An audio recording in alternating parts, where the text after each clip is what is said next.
Bonjour et bienvenue au plateau des Jeux Olympiques d'hiver 1989 de Lutterzach. Et tout de suite, des nouvelles de l'épreuve de saut à l'élastique ascendant qui doit se dérouler cet après-midi. En effet, mon cher boiteux, cette épreuve peu connue des téléspectateurs consiste en fait à sauter à l'élastique et tenter de s'élever le plus haut possible avant que l'élastique ne vous ramène forcément sur la terre ferme. Bien sûr, le dernier champion de date, comme vous le savez certainement, est Bradley Jones Jr. 3 de Mackersay, originaire, comme son nom l'indique, du Périgord. Tout à fait, mon cher Bouzeux. Et son record reste de 140 mètres de hauteur, suivi d'une chute précipitée, bien sûr. Alors, cette année, les deux candidats sont la Russe Polina Popopovic, ainsi que le Pakistano-Hollandais Hamid van Bruggt. Et pour cette épreuve, nous attendons 702 téléspectateurs. Voilà, sur ce, nous rejoignons immédiatement les deux finalistes en direct de l'épreuve. À vous! Nous voici donc dans la fabuleuse vallée du Tardon où nous pouvons voir maintenant le lieu supposé d'atterrissage post-ascension, à moins que les corps ne soient convoyés en contrebas de la rivière avant que nos équipes n'aient eu le temps de les réceptionner. Oui, car il y a déjà eu dans l'histoire de ce sport quelques fâcheux accidents par le passé, mais nous n'en parlerons pas pour éviter de nous attirer la poisse. Pour sûr. Et nous retrouvons tout de suite notre première concurrente, Polina Popopovic, que nous voyons en compagnie de son frère Popov Popopovic. Son frère, qui je tiens à le préciser, souffre d'un grave handicap mental et qui est courageusement venu à dos de chèvre encourager sa sœur. Quel courage! Sa sœur que nous voyons se préparer à l'instant pour l'épreuve. Ami de Von Bruggt refuse de répondre à nos questions. Bonjour, vous auriez pas un petit autographe s'il vous plaît, pour votre plus grand fan, hein? Avec un petit auto, c'est que je viens de le voir, faut pas repartir les mains vides, hein. Donc, comme vous l'avez très bien vu, de très beaux sportifs et l'épreuve s'annonce assez intéressante. Mais revenons tout de suite à nos deux candidats Qui attendent toujours le début de l'épreuve de saut ascensionnel. On aperçoit d'ailleurs Polina qui fait coucou au caméraman, elle l'a reconnue et toute l'équipe se souvient d'elle après la cuite de l'année dernière à la vodka de son grand-père. C'est vrai qu'on s'en souvient, et malheureusement le Pakistano-Hollandais que l'on voit maintenant se préparer n'était pas présent l'année dernière suite à son fameux problème de belle-mère dont on avait finalement retrouvé le tracteur au fond du puits. C'est peut-être cette folle histoire de belle-mère qu'il raconte en ce moment à Polina. Et bien que Van Bruggt n'ait jamais divulgué le fin mot de l'histoire, Polina sera peut-être la première et unique personne à savoir ce qui est advenu de la fameuse jambe en polyester. Et sur ce, nous allons tout de suite lancer une petite page de pub.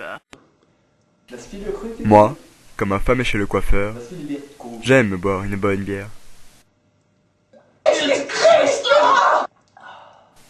Qu'est-ce que c'est bon! Filpro, la bière recommandée par les hommes. Nous sommes de retour en direct de l'épreuve de saut ascensionnel alors que Polina s'apprête à sauter. La tension est palpable sur le lieu de l'épreuve car la candidate sait qu'elle joue sa carrière sur ce saut. Rappelons que le record mondial est actuellement détenu par le Gabonais équatorien Jean-Paul Paul. Vous êtes sûr, vous? Eh bien oui, à ma connaissance, mon cher boiteux. Et la voilà qui s'avance. Elle fait coucou au caméraman. À vue d'œil, c'est mal parti pour Polina. Quelle déception. Attendons de voir ce que disent les juges, mais en effet... Et la voilà qui pendouille comme un vieux sac à patates. Aïe, aïe, aïe, c'est aïe, mal aïe, parti. aïe. Bref, passons au prochain candidat. Ami de Von Bruggt n'a pas l'air convaincu par la performance de sa rivale. Et voilà qu'il se prépare. Battra-t-il le record mondial détenu par le japonais Takana Yoshimoto Kito?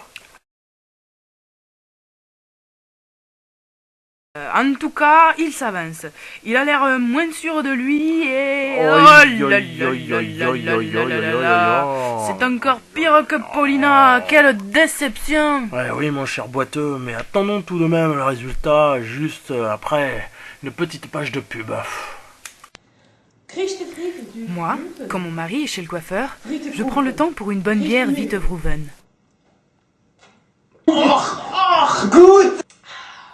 Merci Vitevrouwen. Vitevrouwen, la bière recommandée par les femmes. Nous voilà de retour en direct alors que nos deux candidats attendent les notes des juges qui ne sauraient tarder. Oh là là là là, c'est décevant, le Pakistano-Hollandais est tout de même parvenu à prendre la tête avec 33 cm de hauteur, mais ça n'a pas suffi à lui éviter la disqualification. Et oui, d'ailleurs, tous les candidats sont disqualifiés. Voilà, nos deux candidats sont de retour. Essayons d'obtenir leurs impressions concernant leur performance d'aujourd'hui grâce à nos traducteurs.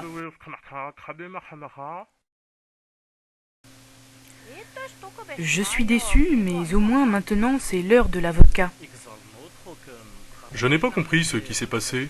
J'ai essayé de monter, je voulais monter haut, mais mon repas de midi m'a cloué sur place, je pense. Maudite choucroute de la mer. Vous verrez la prochaine fois, je m'envolerai tel un aigle.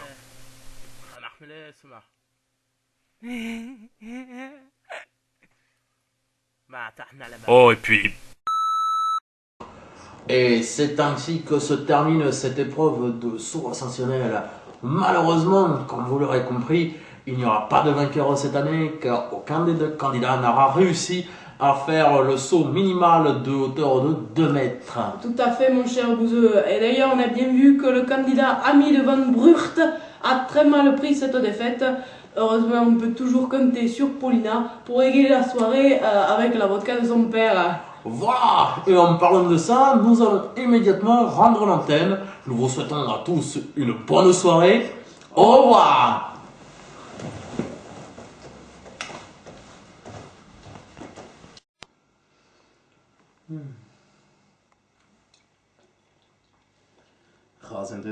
Rasen des Fresnes, la boisson recommandée par les coiffeurs.